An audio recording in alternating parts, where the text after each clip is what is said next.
আব্বা, ও আব্বা, এই দেখো আমি কি পাইছি রাস্তায়। ওরে বাবা, আমারে ফেললে এত সাপ! আরে আব্বা, এ সাপ না, পাগল এসে ইলফিশ এখন খাইতে বেসলো। না না, আমি এসব অখাদ্য খাদ্য খাবো না। আব্বা তো ভয় ভয়ে দৌড় মারলো, রান্নাকে করিনি, তারপরে দেখ পানে এই ইনকম। এবারে সব কাটাকুটি শেষ, মশলাপাতি দিয়ে গো। বন্ধুরা, এত কষ্ট করে আমি ভিডিও বানাই, তা তোমরা যদি আমার পাশে না থাকো তাহলে কি ভালো লাগে কও? তোমরা দয়া করে আমার এই ভিডিওতে একটা লাইক আর সাবস্ক্রাইব করে দিবা। ধন্যবাদ।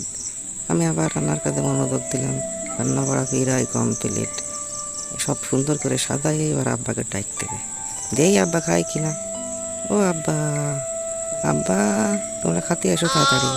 ওরে না ভাই, আমি যাবো না, খাদ্য খাদ্য খাইনি আমি। দাঁড়া তোর আব্বারে বুঝো না, হ্যাঁ তা ভালো লাগবে না খাতে।